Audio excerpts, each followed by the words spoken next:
Sporting Journal Radio, presented by Onyx. All right, this is Sporting Journal Radio. Thanks for tuning in on the network by demand, or maybe you're watching this on YouTube. Thank you very much. My name is Brett Amundsen. That's Dan Amundsen right over there, and along with David Eckhart. Thank you for joining us. Now, Dan, David keeps shooting bigger deer than us. Well, you suck at deer hunting, and so do I. So I just want meat. But you also shoot way more pheasants than I shoot, so I spend more time doing that. That's it. We don't spend a whole lot of time deer hunting. So that's what I spent most of my time doing. Yeah, so it's an even trade-off.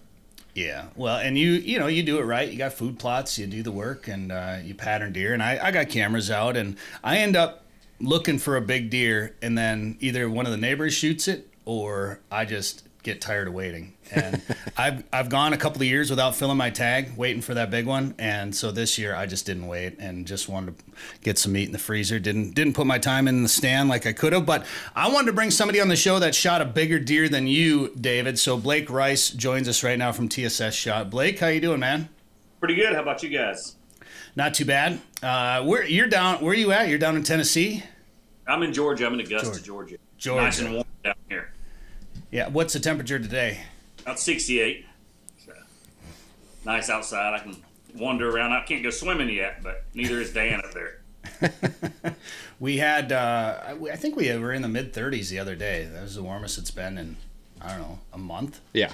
Probably something like that. Today is probably mid-20s. We got more snow in the forecast. Do you ever see snow down there? About once every 3 or 4 years, it'll snow about a quarter of an inch, and they shut schools down, roads, schools. Everybody buys all the milk. That's why probably there's an egg shortage. It was going to get below 50. Everybody felt like they needed eggs, so they ran to the stores down here to get eggs before it ran out. Yeah, we do make fun of people in the South when there's a dusting and the state declares an emergency. Yeah, they're known to close schools if they think it's going to snow. Well, I want to talk about a number of things, but let's just get at it right off the bat. You shot a deer in November this year, and I remember seeing the picture and just like I couldn't really believe what I was looking at. You shot a pretty nice buck in November. Now it's been 2 months now, right? So you got an official score on that deer. What's the official score on that deer? 206 and an eighth. 206. Look at that thing. Wow. Dang. How close to a record was that? That's an Illinois deer? It's Illinois deer, yeah. It netted out at 191, so the gross was 206, but so it'll be top. I need to look. I think it's gonna be top 20 Illinois all time. So we should be good there. And I didn't know the deer was there. Thought the deer was up the street. To be honest, I'd been hunting a farm for about 21 days and had my eyes set on a big 9-pointer that was mid 160 and. Got in one afternoon. It was hot as November 8th. Usually I always say November 8th is your day. Get out there. It just happens to be the day everybody's killing big deer. It was in the mid-60s up there, which is unseasonably warm. And the wind was right, so it was going to be right for like 2 or 3 days. So I said, I'm going to move to the other side of this farm, big ag field. So I went over, and it was a tight spot right on the property line. So got in there, had to take a chainsaw, and a buddy of mine comes, brings a chainsaw. We get in the woods at like 3:30, it's late because it's hot, and make all kind of noise. We're cutting tree limbs and all, so I can shoot back in our field. And he brought a deer decoy for me because the deer had been coming out up in that corner, but they were kind of sporadic. And I said, man, let's try this, see what happens, see what it'll do. I love turkey hunting, and I was like, hell, I'll try a deer decoy and see what happens. And get it out. He leaves at like 3:45, maybe 10 minutes to 4. About 10 minutes after 4, the big 9-pointer comes out on the other side of the field. I snort wheeze at him, and he sees that decoy, and he's making a beeline straight to me. And so I'm thinking, here, this is it. I'm going to finish it off here pretty quick. And he's 100 yards, 120 yards from me. I ranged him one more time. Had some spots ranged out in the little field, so I knew where he was at when he got close enough to shoot. And I'm bow hunting, obviously. All of a sudden, he stops, and he looks over towards the road, and the neighbor had pulled in the field. Gets out with his binoculars to look at him. And of course, he just takes off and runs. And I'm so frustrated. I'm like, this is it. I've been in here all month. This was my shot at it, because you always feel like you got one good shot at it. And I call the farmer, and I'm like, man, just come get me. And he said, I'm on the other side of town. It's going to be a little bit. I said, well, okay, just leave me, whatever. I'll hang out. So right as the sun's setting, I look up to my right. The way I'm in a tree saddle, I'm in a tethered tree saddle on the side of the tree, and probably 13, 14 feet up in the air. I'm not very high, and I look up to the right in the neighbor's kind of cut corner of his field, and huge 8-pointer that I had seen one other time, and I grunt. It's about 250 yards, so I grunt again. He looks, snort, wheeze, and he turns and goes back in the woods where he came from. So I thought to myself, like, I didn't like that for some reason. Then 5 or 6 minutes later, he had circled around and comes down below me and gets about 100 yards, 75, 100 yards behind me where I can't turn around and start snort wheezing at the decoy. And I'm trying to reposition in that saddle. I don't know if you've ever hunted out of one, but you swing kind of everywhere. So I'm trying to inch around the tree so that I'm looking. He's completely down on our property. Now my back's to the neighbors. And I don't know what it was, but right before I swung around to where I could see down there towards him better, something told me to look back up where he came from. And I look back up there, and all I see is rack. And I had not, and like I said, I'd hunted the farm 21 days, so I felt like I knew every deer that was there. And I was like, with the naked eye, I was like, I don't know what deer this is, but this deer's big. And I threw up my binoculars, and he's looking straight towards me. And it's just tall and wide, and I'm like, oh, God, you know. I realized instantly that whatever deer this was, it was way bigger than the 160-inch deer that I'm over here playing with at 75 yards behind me. And so typical, I've got 10 minutes of shooting light left, maybe 12. I'm like, well, I guess I'll just grunt and see what happens. So I grunt. He kind of looks and walks 2 or 3 steps, and I snort wheeze. And when I do, I put my grunt call down and grab my binoculars. When I put my binoculars up, he's gone. And I'm like, damn, he walked in the woods. My thought is he's doing the exact same thing the other deer did. But there's a few does in the field between us, and all of a sudden I see the does kind of running. And so I look, and he is beelining straight to me. He runs right to the base of the tree. And when he runs to the base of the tree, it's all happening so fast, you know, you don't really know what's going on. And I'm now looking down between my legs in that tree saddle, and the deer is literally underneath me. And I see his right side. I didn't know what deer it was, obviously. I see his right side. His G4 looks like it's about 6 inches long. So I'm like, okay, it's a good deer. And I could see some trash on the left side. But he's under me. I'm 12, 13 feet off the ground. I don't want to move, but I'm trying to look. I'm freaking out a little bit. And his front half is on our property, and his back leg is on the neighbor's property at this point in time. Oh, boy. Because I never thought they were going to come from this way. And so I'm looking. I don't know what to do. And he steps back onto the neighbor's property. And when he does, he looks straight across the fence to where that decoy is on our property. He jumps the fence. When he jumps the fence, he literally is up against the base of the tree on the back of my tree, and he lands in those limbs that we had cut. And I piled him against the base of the tree thinking, hey, they'll be out of the way. Nothing's going to come over here. And he gets tangled up in them. And I think he just freaked him out because after the whole thing, we look, and it's like a main trail coming where we piled the limbs. But he starts freaking out. He's throwing his head around. Well, at this time, the tree's in front of me, and there's a limb. So I'm looking over the limb at this deer. And he's doing, he's 12 foot away. And I'm like, what am I going to do? So I kind of spin to the left, and I draw right when he comes out of those limbs. He shakes his head. And when he comes out, I draw, and he's facing dead away from me. The decoy's at like 18 yards.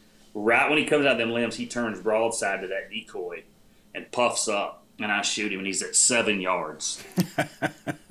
So he whirls, and, you think you make a great shot. Like, when the arrow shot, I felt like perfect shot. Everything's great. He whirls, he runs around the decoy, and he's leaning as he's running, which to me, I've shot a bunch of deer with a bow. I'm like, he's going down. It was a great shot. Well, there was a tree line about 150 yards, and I could hear deer all afternoon. I couldn't see it the way it was, but I could hear deer walking through those leaves. So I never heard him hit those leaves. But then everything starts going through your head. I'm like, what deer was it? Did I make a good shot? And so I'm sitting up in the tree, obviously shaking to death, can't control myself. And call a couple people, tell them how excited I am. They said, what deer is this? I said, I have no idea. I think it's a good deer. I think it's a great deer. It's a huge deer. And then I sit in the tree for 45 minutes after dark because I start questioning where I shot this deer. And I'm like, I don't want to mess this up. So I get down, I walk the opposite way, probably 3/4 of a mile to the road, up the property line, get the farmer to pick me up. So we're going back to the house, and he starts, which is a 25-minute ride. He starts asking, he's like, what deer was it? I was like, man, I think it was a huge deer. And then he retells the story, because the closer to the house we got, he's like, well, what deer do you know? I was like, man, it might have been a 2-year-old. I don't know. It happened too fast. I don't really know what happened. And I went from telling him I thought I made a perfect double lung shot to, man, I may have gut shot this deer. I really don't know at this point in time. I'm freaking out. And well, can I ask you, at 7 yards, because I've shot deer at 7 yards with my bow before too, and I remember that I shot a mule deer out of a tree stand once at 7 yards, and I remember looking through the peep sight on it, and it was like just brown. Like, it was hard to tell. It was almost hard to tell where on the deer I was aiming. So could you being that close and being that close to your arrow, I mean, that's kind of a tough shot shooting down at 7 yards like that. Yeah, I felt like, so I remember, you try to go back to your head. I remember when I drew and I got on my peep sight, everything browned out like you're saying. And I remember pulling to my left, because there was a cut soybean field, and seeing all my pins, and then I just pulled back and shot. And because when I pulled up on him the first time, it was just a blur. And I don't know if it was the tree limbs and all that was just going on. But when I pulled back, I shot. And I don't even remember, just kind of putting it in there and shooting. And I remember trying to use the top of my 20-yard pin. But everything was just right there in that spot. And he was basically underneath me and down.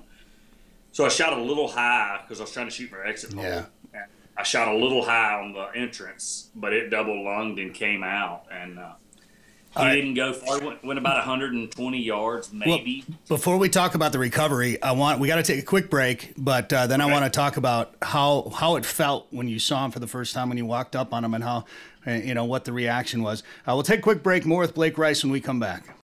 Come ice fish the famous waters of Minnesota's Lake of the Woods, the walleye capital of the world. Experience full-service resorts featuring heated fish houses, ice transportation, meal plans, and sleeper house options. From the Northwest Angle to the South Shore, Rainy River, and Baudette, the Midwest's #1 ice fishing destination.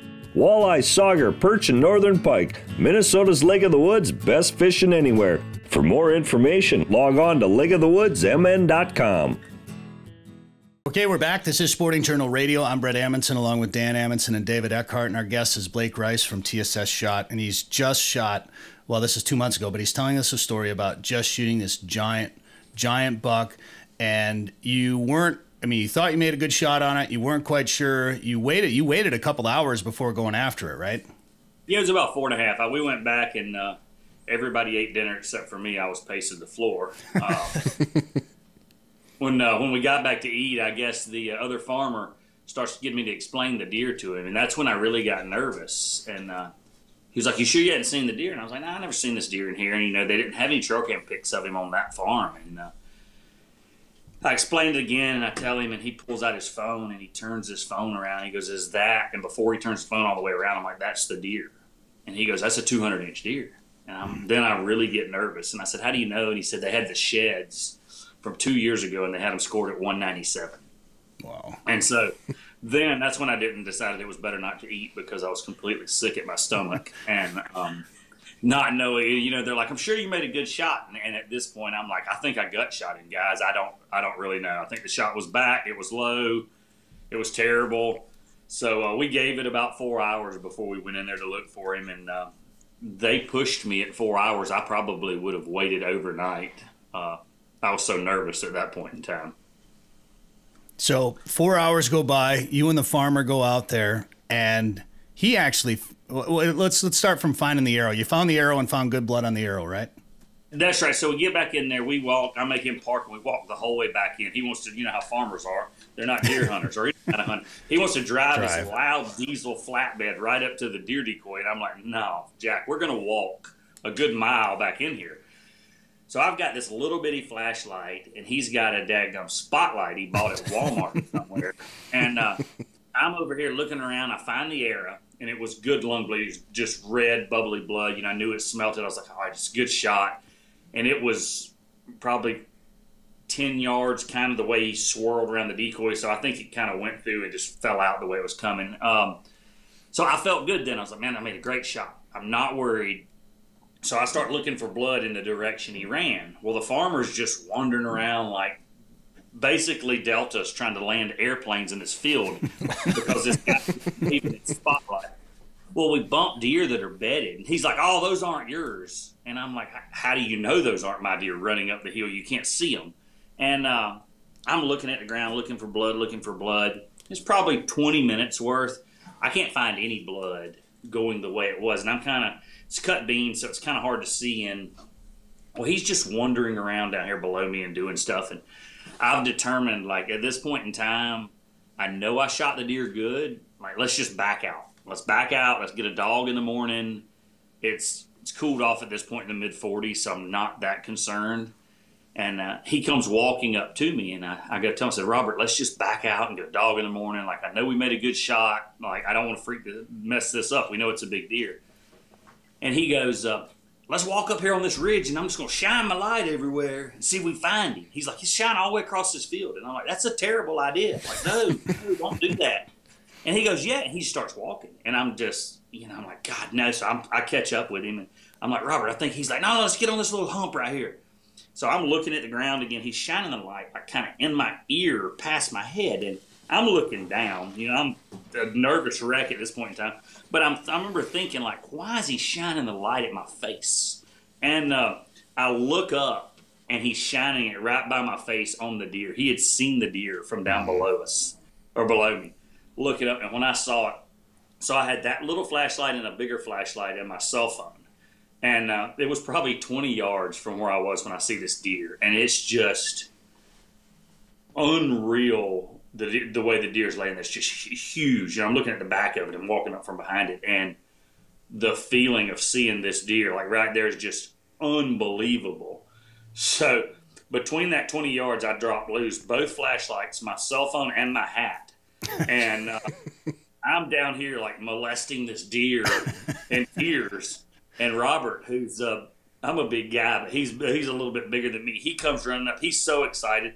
He hugs me, and we kind of roll probably 2 or 3 times right past the deer.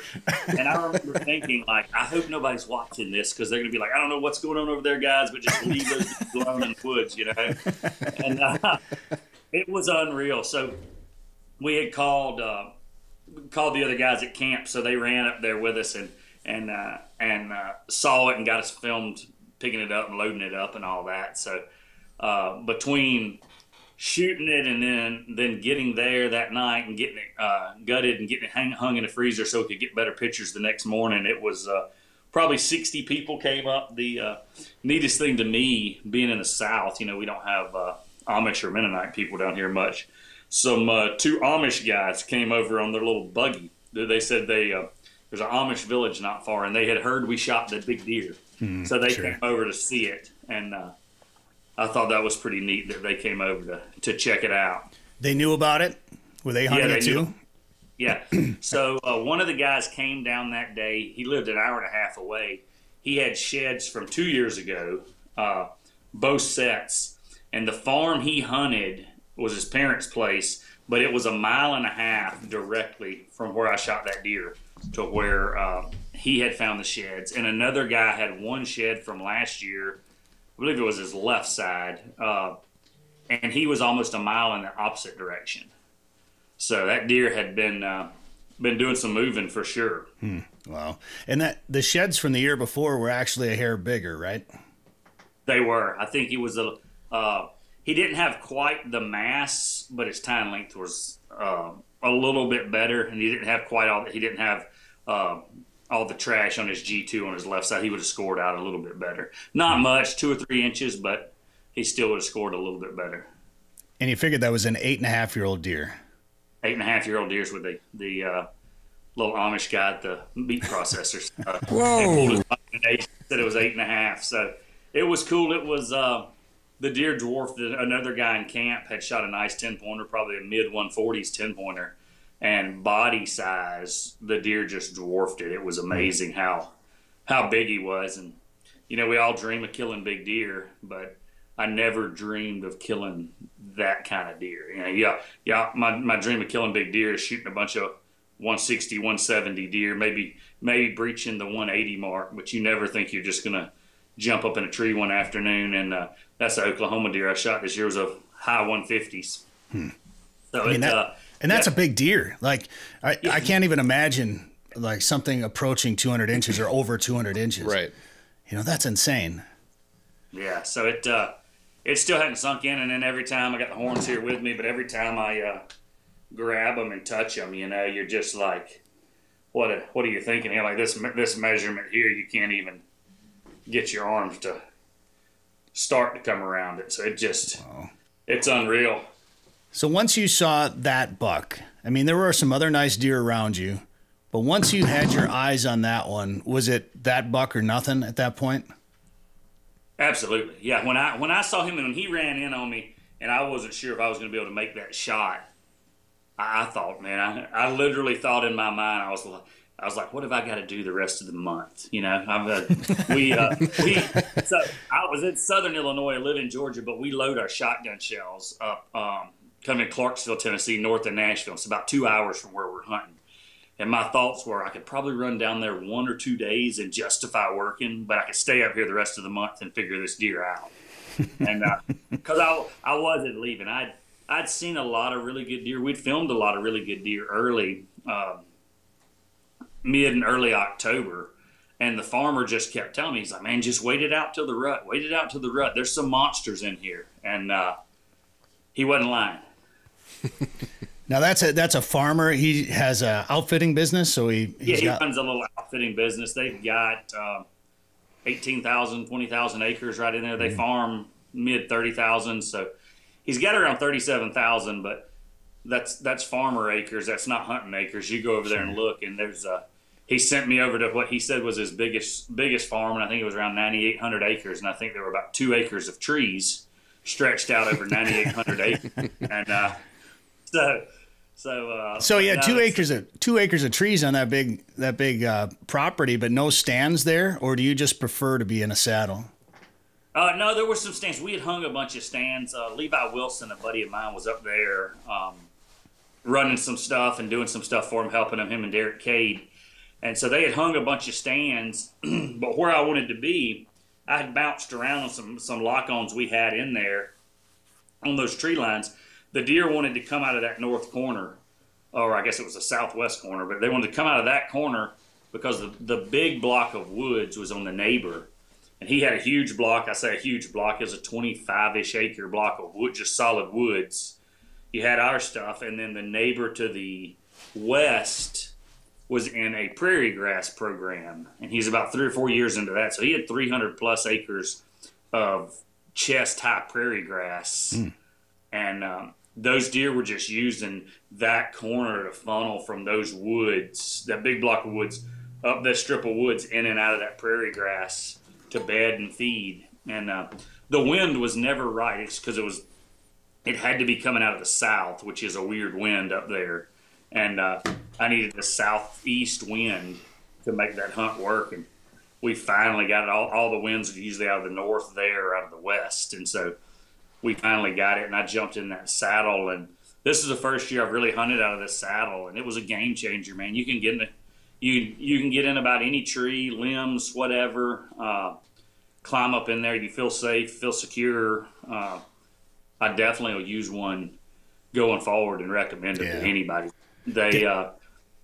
David uses a saddle. Yeah, this is the second year I've had my saddle. All right. Well, we got to take a break again. I want to talk more about using the saddle, and we'll have more with Blake Rice coming up. We got to get a fishing report from Joe Henry though here on the radio network, and then we'll go straight to the podcast. More with Blake on the way. It's ice fishing season and time to plan your trip to Riverbend Resort on Lake of the Woods. Stay at the Lakeside Resort along the Rainy River in one of their new cabins and enjoy delicious meals and hot or cold beverages in the Miles Lab Bar and Grill. Or stay in one of their comfortable sleeper houses on the ice, complete with a TV, stove, and lots of walleyes right beneath your feet. You also have the option of staying at their motel, the Walleye Inn, located in Baudette. Book your ice fishing trip to famous Lake of the Woods today at riverbendresort.com. That's riverbendresort.com. TSSShot.com. Live Target, the leader in Match the Hatch, is back with new lures that also match the action. Introducing the Live Craw. The Live Craw is irresistible to bass, walleye, and other freshwater species. FTech's winner, the Ultimate Frog, looks and acts just like a swimming frog. With an exposed ultra-point mustad hook and replaceable legs, the Ultimate Frog has 2 styles, 2 sizes, and 8 colors. And iCast and FTech's winner, the Live Shrimp, mimics a fleeing shrimp for saltwater anglers. Coming soon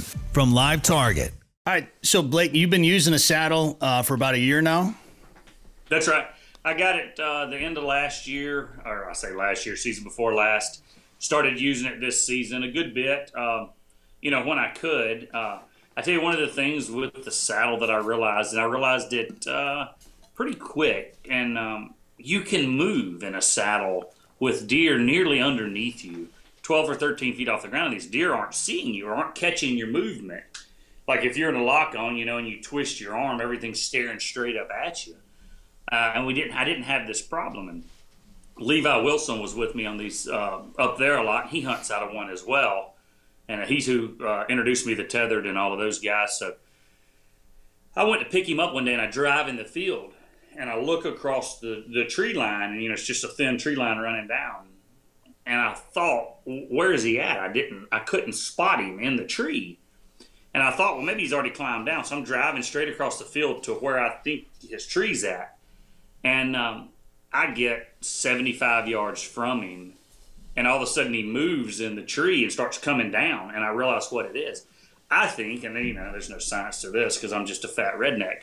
But I believe these deer are seeing you in a lock on because everything is parallel, perpendicular to the tree, and 90-degree angles. It's a square block sitting off this tree.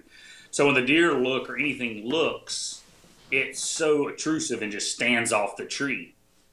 With your feet in a saddle against the base of the tree, you create this 30-degree, 25-degree angle up just like every other limb on the tree. So there's no odd angle that you see. And I believe that's what's allowing you to get away with all of this movement with these deer, because everything looks the same as every other limb. There's no odd angle, there's no squares, there's no anything else. Your feet are at the base, you're leaning out, and if you look, every other limb is at these same angles that you are. Your bow or whatever's tucked tight to the tree. The only thing sticking off the tree is you, which you would think would be worse because we've always been taught, or I have, sit against the tree, sit tight, try not to move so that your silhouette blends in with the tree, the trunk of the tree. But I believe that angle with these saddles is just allowing you to get away with movement and turns and other things that I've never been able to get away with in a tree stand. I haven't done saddles yet, but I definitely want to try it. I know a couple of buddies. I know, David, you do it, and a couple other buddies that have been using them. And, man, that's all they like to use these days. You can be so mobile. You can pick any tree. And then the other thing I like to add to what you were saying is you can keep the tree between you and the deer for the most part, so you can get away with more movement, and they're not, you're not hanging off the front of the tree and your whole body's exposed. You can kind of stay hid behind that tree. Blake, was that deer on any trail cameras? I suppose that was the picture that he showed you, as a trail camera picture. Yeah, he had it one time. So the farmer that showed it to me lived, I would say, 3/4 of a mile up the road. He had it on camera one time there, but the neighbor with the big block of woods, who was also an outfitter, he had him on camera a bunch, and I actually, he reached out, and I reached out to him back and forth, and, I'm sure there was some bad blood between everybody since I shot his big deer, but I really didn't mean to come in there and shoot his deer. I was trying to shoot a 9-pointer. And but he was nice enough. He had a bunch of trail cam pics over the last year. He was getting the deer pretty regularly, kind of coming and cutting through his block of woods. So he had it on camera a lot, and he was nice enough to send me a bunch of pictures and other stuff and kind of tell me some stories about the deer. And he had watched him for 2 or 3 years. So oh, wow. I bet that nice. Yeah, bittersweet. You hate it. You really do. But on the same token, I do feel like I didn't just show up to pay for a hunt, and was in a tree for 30 minutes and shot him. I'd at least been up there for a month hunting the deer, or hunting a deer. Yeah, and what are you supposed to do? I mean, deer of a Not let it go lifetime. by. Yeah, you're not going to pass that shot. Yeah. Yeah. Well- Sorry, that one's too big. I don't want to upset the neighbor. That's always the tough one, you know, and there's just nothing you can do about it. People complain about the neighbor. Yeah, I had a pretty decent deer for where I live a couple of years ago, and I think it was the opening day of the gun season. Neighbor shot it, first day of the gun season, and I'd been hunting him for like 3-4 weeks, and then my second target buck got shot by the other neighbor the next day.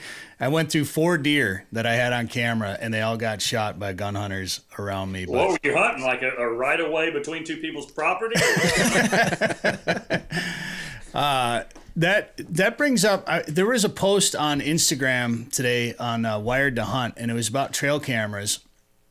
And I love cell cameras because it allows me to put a cell camera with a solar panel, which, by the way, I've got some of those flex cameras from Spy Point, and they're introducing a new one this year with a solar camera. I'm just jacked about it because I took one and then I rigged up a solar camera to it, and I was able to put it on a piece of the property that I hunt that I don't normally walk into. And it's hard to get at, and I use it as the sanctuary, right? So I don't have to go in there, and I can kind of try to keep deer around the area without bumping them a little bit. But there's some states trying to ban trail cameras. Some people don't like the cell camera aspect, and now you got these live streaming cameras. So Wired to Hunt today had this big thing like, gosh, I don't know, where do we draw the line? Is it at some point, is it too much? What do you guys think about live streaming cameras? And I get that argument about when is it not fair chase anymore? If a guy just sits there and watches a deer, live streams a deer on his phone and then knows exactly where it is, walks out and, leaves his living room and then goes out and shoots it. I don't necessarily like that. But is that the camera's fault at that point? Is it the hunter being lazy? Does it require a mandate? Where do you sit on the trail camera debate? Because I can see the argument against the live stream, but cell cameras, it's kind of a subtle difference between the two because you're getting pictures and videos sent to you as almost real time with some cell cameras. But you could argue that cameras also make you pickier, and a lot sometimes lets deer grow a bit bigger because you're passing on deer at that point. Where do you sit in the trail cam discussion? I think they're great. I've run a bunch of different mobile trail cams, and I love them. I think it's made the deer herd as a whole a better deer herd because people can become picky. Because used to, in the early to mid 90s, you had no idea. You'd go out, and especially from the south, I don't know how it was up there with y'all, but these guys are just shooting the first horned deer they see. Right. They have no idea what's there. And then every once in a while, they bring their uncle to deer camp, and he kills a 145-inch deer, 150-inch deer, and they're like, man, we didn't even know that deer was there. My uncle doesn't do that. Killed all these year-old deer. And I think people don't know. And I've hunted a bunch of different outfitters and stuff across the years that I've just become friends with. And hunted one in Kansas, and he had 32,000 acres. He would not run trail cams, and he would tell you, shoot what makes you happy. And we'd go out for a week and a half. I'd spend 2 weeks out there with him sometimes, and shot nice deer, 150-inch deer, 160-inch deer, great deer. One year his brother goes in there behind us a week later, shoots a deer that's like a 219 non-typical. Whoa. And I told him, I said, I would have hunted 5 weeks and never pulled the trigger on a 160. Right. Had I known this deer was in here. And he said, but that deer made you happy that you shot. I said, absolutely. It made me happy. But had I not shot that deer or the other deer, that 160 becomes a 175 or a 180 even. And now you've got 2 monster trophies in here because I was looking for a better deer. So I think trail cameras overall have increased hunter awareness of what's going on. I do think they've caused people to become lazy. But it's also probably helped some people that don't have the time that we have. I mean, we're all in the outdoor industry, so, looking in from the outside world, it looks like we do nothing but hunt 24/7, in which we don't. We sleep a little bit in there and then go eat. A little bit. Right. But the guy that can only go because his wife, girlfriend, work, whatever allows him to go twice a year, it increases his odds, and it maybe makes him a better deer hunter instead of just saying, hey, typically the rut is the 10th to the 15th. That's the 1 week I'm going to go. Now he's looking at these cell cameras from 200 miles away saying, well, the deer are starting to move, or the deer aren't going to move, or I've got a target buck in there that I want to shoot. So I think it's very helpful. I do think it can become lazy. And you're right. You're running a trail camera. A rifle hunter running a trail camera in Kansas, 200 yards off his back porch on a pile of corn. He's sitting in his living room. He walks on the back porch and shoots the deer. I'm sure that happens. I don't really consider that a hunter. However, pre-trail camera, there was guys out here, and they're still doing it. They're spotlighting at night and shooting deer or this or that. There's always going to be a guy who takes advantage of the system. And I think the live stream is cool because I think it helps the industry as a whole, the cell cam and the live stream and trail cameras as a whole, because it gets this guy that maybe had never shot a good deer. He's seeing these deer on his property. Whether they're good deer to me or you, they're good deer to him. And that excites him. Now he's going out and he's buying more camouflage. He's spending more money. He's buying a nicer bow. He's going to the bow shop, spending money because that deer is getting him enthused and getting into that. And it becomes more about the hunt than just going out and doing this and that. I mean, as a kid, we would go to deer camp, and we loved deer camp. Our parents were there, our dads, and doing our thing. But we went to deer camp, and my dad went because they wanted to hang out and drink and have a great time. They didn't even go hunting because they didn't even know what was in the woods to go hunting. Where I think now it's changed a lot of that, and people go and target a buck, and these guys are naming deer and doing all that, and I try not to get into that craziness with folks. I see a good one, I just want to go kill it, and you don't need to name it. But I think what you're alluding to is that challenge of putting together the puzzle pieces, right? You start to get a pattern on the deer. You figure out what bucks are out there. That one could use another year or two. That's a shooter. We got 6 does out here, whatever. They're coming through at 4:45. They're coming from the south, whatever. To me, it becomes you're hunting maybe a specific deer at that point, but you're utilizing your cameras as a tool as part of that hunt. And yes, it's going to make you a better hunter, potentially make you more successful, but it adds another aspect, and it becomes another tool, whether you're doing food plots or you're putting stands based on wind directions, things like that. It gives you another tool in that arsenal. And that year that I had where I went down the list with 4 different bucks, I didn't fill my tag that year. Like I didn't even shoot a deer because I knew what deer I had out there that were coming through, and I was trying to pattern them. And when they all got shot by neighbors, and then by then it was so late in the season that it got really tough and cold, and I ended up not filling a tag that year. So right. for the people that say that cameras are going to kill more deer, that's not always the case. Yeah, I think cameras kill less deer, to be honest with you. I think you're right, and I've done exactly what you've done. I've targeted, I hunted some property here in Georgia for a while, and they're not big deer, mid-120s, maybe a low 130. But I would find those deer and target that 1 or 2 deer, and if I couldn't kill them, I didn't shoot the other deer. There was a big enough property, I knew they weren't getting killed by the neighbor. So I think it kills less deer. I remember, like I said, as a child, you pull back up to deer camp, and there's 25 deer in camp, and the biggest deer is 86 inches. And it's a 2-year. Everything else is a 1.5-year-old deer because these guys had no idea. They saw horns and they didn't know what was out there or what could be. So they just shoot the first deer they see. I think it lets deer grow. I mean, you sit in the woods. Y'all don't have as much gun season as we do in the South, but you sit in the woods at opening day of gun season. It sounded like a dove shoot or a pheasant shoot. It's just wide open. And now you sit in the woods opening day and you hear 1, 2, maybe 3 gunshots in the distance, and people are managing their herd and managing what they're doing and setting expectations of what they want to do. And I think the camera helps drastically. Yeah.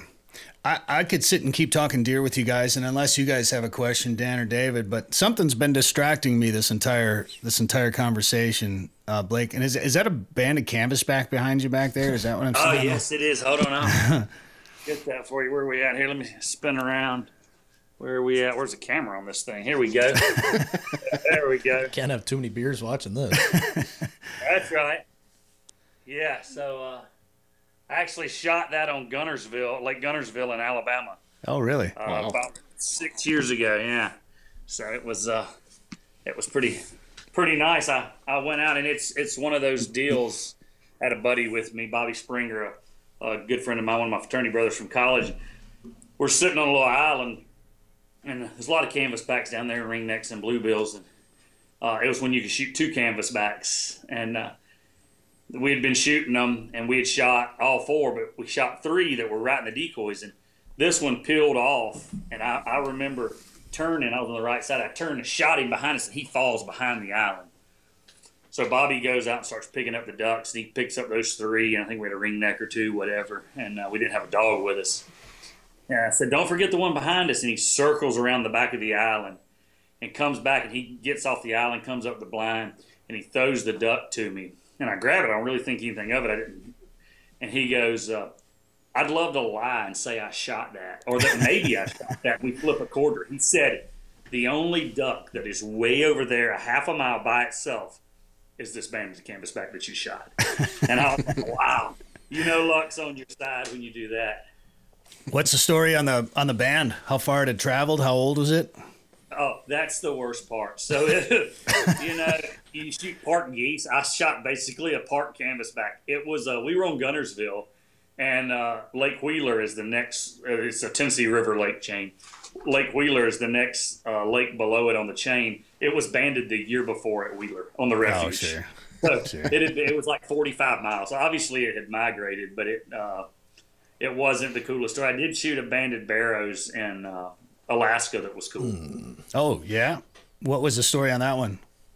It was banded pretty close to. It was like 200 something miles. It wasn't far, but it was 3 years old. It was a little bit older bird.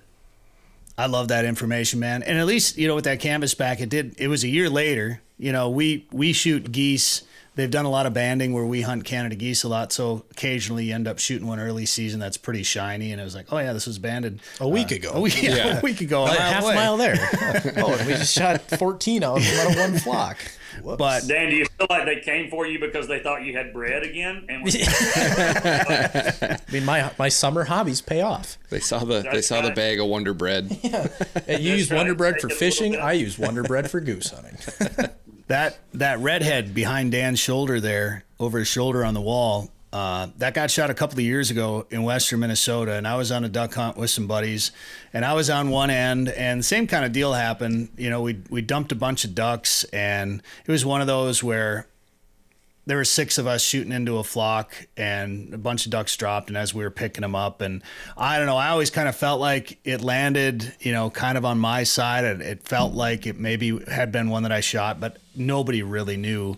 So we did a drawing for it, and I ended up winning the draw, and I got that redhead with the band, and shot in western Minnesota, and it was banded in Oregon, I think 3 years earlier. I think it was 3 years earlier. So I sent in all the banding information, the numbers and everything, and the researcher biologist emailed me back, and she's like, "Are you sure those are the numbers?" It's like, "Yeah, that's the numbers. Can you send me them again?" I'm like, "I sent you pictures and video in the first email. Like I don't know, I don't know what you want me to do." But she emailed me like 3 times, like, "Are you sure? Because normally migrations are north and south." I'm like, "Oh, really?" But that was one of the cooler ones. Obviously coming back down a different flyaway, so it was pretty neat. That's awesome. I also 3 turkey seasons ago, I shot a banded turkey that they had banded. Really? Yeah, so I never even knew about a banded turkey, and we were hunting a piece of property that I've got here in Georgia, and it borders the Savannah River, and across the Savannah River is the Savannah Riverside. It's the nuclear plant or whatnot, and it's 300,000+ acres, I believe. And wow. Apparently the University of Georgia banded a bunch of turkeys over there doing research. We ended up killing 2 of them on my farm. And so talking to the biologist at Georgia about it, and I remember him saying, when we called him on the first one, he was so excited. You know, they were 3-year-old birds and had all the information. He was like, man, this is the first one we've had reported. We did 10 of them, body-da-da-da. They did some hens and some jakes at the time. And then 3 weeks later, I call him back, and I'm like, hey, I got another one. And he goes, you're really killing my research program. All the band stuff there. We were trying to see where else they went. I was like, well, obviously they were here. And we had pictures from deer season. We looked back because the turkeys are all in little food plots. And in Georgia, you can bait during deer season. So turkeys all under feeders. And I started looking back at some of the cameras. And there were 3 that had bands on them. Oh, but wow. I never thought in my wildest dreams to zoom in on a trail camera of a turkey picture Right. to look at its feet for a band. So is a leg band then? Like you'd see on a goose or something? It's a little silver leg band. So it's at the taxidermist. I'm getting it mounted and getting it mounted with a dead mount with its foot just kind of kicked out to the side with that band on it. Oh, that's cool. Well, we should. Oh, go ahead, Blake.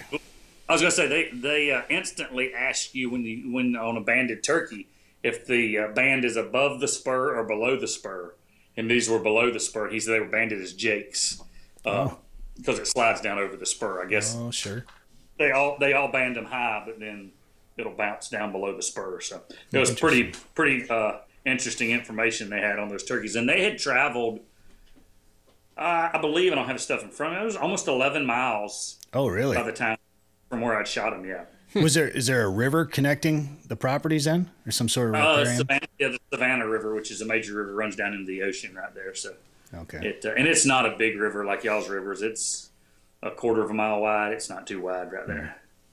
But some turkey, like a turkey corridor, basically. That's that right. they're running. Yeah, that's cool. I love that. I love that banding research. You know, I love learning about wildlife and their behaviors, which when I commented on that live stream trail camera post and I said, you know what, I can see the issues with it. You know, it's like live scopes and fishing, you know, as technology improves, some people are going to wonder if it's going to ruin it for everybody. And you just have to figure out, you have to keep ethics as part of the question at all times. And I just said, well, maybe it's as simple as taking down a live streaming capable camera during the open hunting season. You know, cell cameras are pretty effective. If a live stream is going to be an issue, just because I would put them up year round just so I can watch wildlife, man. I'm all about putting cameras up and seeing wildlife in their natural environment, you know, displaying natural behaviors. So I think it's pretty neat. Blake, we should probably wrap this up, but we should probably talk about TSS a little bit. Tell us about this ammunition. So we make tungsten ammunition. Tungsten, as y'all know from the fishing world, just a little bit different ball game there. So obviously denser than lead and steel and anything else out there. So we're making a waterfowl shell and mainly turkey loads. That's what everybody's wanting. So the craze hit a few years ago, and we kind of jumped on the bandwagon, started hand loading some stuff, and then kind of migrated into making commercial loads. And we've had a tough run at it, just like everybody else, trying to get there with COVID and then just the world we live in. But tungsten's great. It's changing the game as well. It's for turkeys typically where you were using a say a 4 or 5 shot lead shot out of a 12 gauge with a 3.5 inch shell, and you knew your range was 45 to 50 yards max. You can now with tungsten swap to a 20 gauge 3-inch shell and easily cover a 55 or 60 yard shot. That's with crazy. Ounce and 5/8 of 9s, and everybody says 9s. And if you look at a density chart, basically if you compare back to steel shots, easy to do. Like a 9 is equivalent to a number 2 steel. Wow.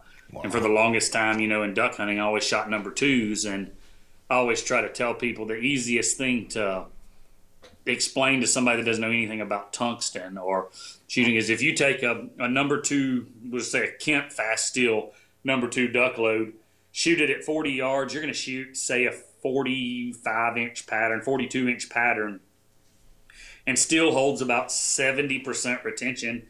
And in that pattern, there's 75 to 80 pellets. Well, 75 to 80 pellets spread out over 48 inches, you got gapping like that and that. So you'll shoot ducks And, we've all done it. You wing it and you see the duck wing and wobble and just keep flying. So you take that number 2, now you're hunting with a number 9, which has the same penetration and mass, but you're putting 360 pellets in that same pattern. Now you're gapping and your spacing's 1.5 inch at the most. So when you hit that bird, you don't wing that bird or you don't hit him in the foot. You hit that bird with 8 or 10 pellets, and it's killing those birds. You're not getting your cripples. You're not getting all of that. And typically, I mean, we've all duck hunted. We know it. We'd shoot a canvas back. You shoot him twice in the air. You shoot him the first time you hit him sailing. You hit him a second time in the air, and he hits the ground or hits the water and dives. And then you shoot him 6 times, chasing him around in the boat as he's diving. So you kill this duck. Well, do the math now. A box. These are turkey shells here, so it's a little bit different. But waterfowl shells, there's 10 in a box, and they retail $50 a box. So you're shooting a $5 shell, and people are like, God, I don't want to shoot a $5 shell. And I said, why? It just costs you $7.50 to kill that canvas back with a black cloud. Nothing against black cloud, but because you shot him twice in the air and at least 3 or 4 times on the water, and those shells are $55 or $60 a box now for $25. So do the math. You're way better. It's an ethical kill, easier kill. You're not having to send your dog. You're not chasing things down the river. It's just a game changer, man. And then anybody that shoots it once will swear they'll never swap back over. And we're working on some different loads for these upland guys like y'all up there and shooting pheasant. And it gives you a lot more range. It holds a better pattern. It's each pellet is consistent. I mean, we get it in by the pallet, but they're basically in 110-pound just little buckets. You can go through the entire bucket, and they're all millispecced out that they are the exact same size pellet. So your pattern is consistent, just shot after shot with tungsten, and you're getting that range and everything else. And I think to me, when I realized tungsten was cool, I had one of my best friends, Greg Greenway, was with me, and we were turkey hunting. And we had one bird coming in. He's steady coming. He's a couple hundred yards out, but he's coming, and we know he's going to pop out in this one little area, and we're both facing the same way. And I leaned around there, and I told Greg, I was like, whoever gets a shot first, shoot the bird, And I got my 20 gauge. He's shooting his 12 gauge. His dad taught me how to hunt, so me and Greg have been best friends our whole life. But bird comes around. He's out there probably 80 yards, and he gets it to about 60 yards, maybe 57, 58 yards, and Greg, I hear him click his safety off. He's going to let him get in about 40 yards and shoot him. So I've got a 20 gauge. So I click the safety off and shoot the bird real quick. And it falls over and starts flopping. And Greg looks at me. He's like, what are you doing? I said, no, I told you whoever could shoot the bird first. And he looked at me. I said, it's not my fault you're shooting a Walmart shell that'll only shoot 30 yards and mine will shoot 60.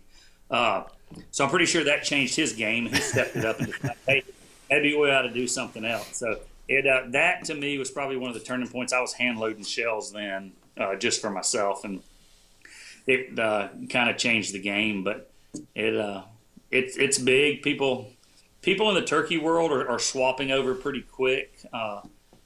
It bothers people when you tell them you want to shoot a turkey guy that's been shooting tungsten for 2 or 3 years is shooting number 9s or number 7s, killing an 18 to 20 pound turkey with it at 55 yards.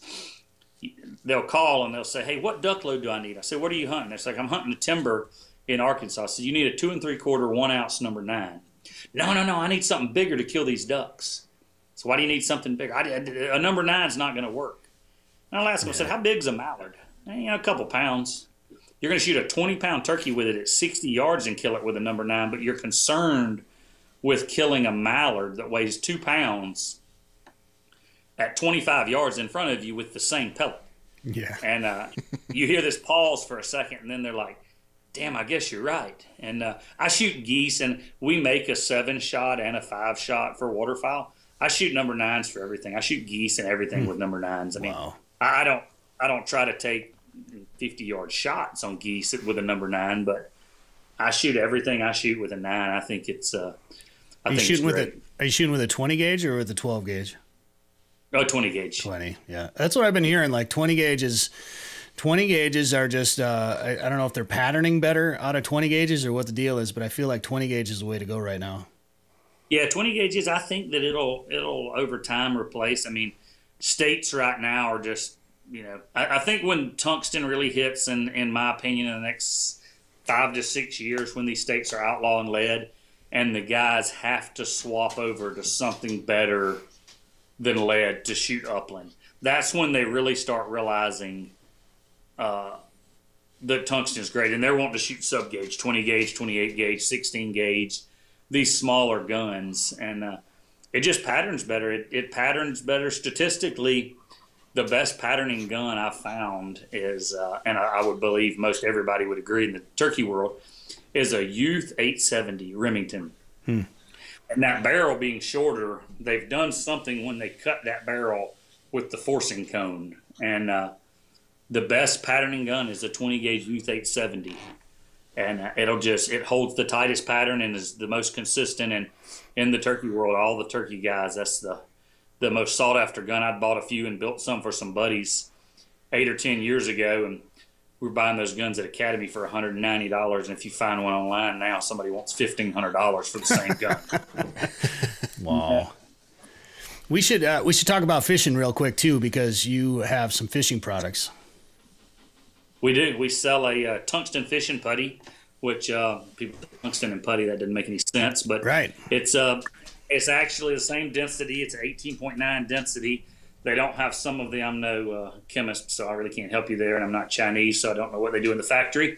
However, they don't add some of the chemical in there, and if you pull the putty out, it's hard-ish, kind of like JB Weld, but the more you roll it in your hand and it warms up, when it gets to body temperature, it's pliable. So once you pull it off, you can stick it anywhere you want. It'll go on your line. It'll go on. It'll bond to your plastic. It'll bond to your hook.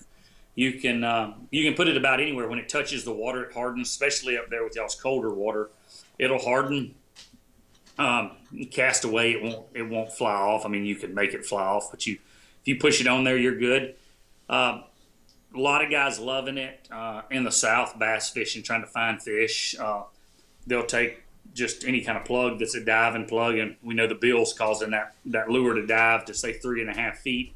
They're taking a little bit of putty, placing it at the top of both of those treble hooks, and now causing that bait to suspend down to say 4 foot of water. Now that bait's diving to 7.5 foot. These tournament guys that I've seen using it and talked to, they'll use it. They don't use it as much when they're actually fishing as much as when they're finding fish. And they'll use that instead of changing lures and changing reels. They'll use putty, change the water level that they're fishing or the depth. Once they find the fish, then they're changing to the proper lure. But instead of just constantly swapping to find fish, they're using that. It's selling great. We're in all Bass Pro and Cabela's nationwide with it. We came out with it. I think we put it on shelves in August. So it's been going great. It's in Academy as well, and some of the Dick's sporting goods that still sell fishing and hunting apparel. And I think aren't fly fishermen using it to weigh their line, put a little more weight in their line too? Yeah, the fly fishermen seem to love it as well, because you can pinch off just the tiniest amount and add it right on the tip of a nymph or whatever other little fly you're fishing, and give you a little more cast or a little more set in the water. If it's windy, they'll get that.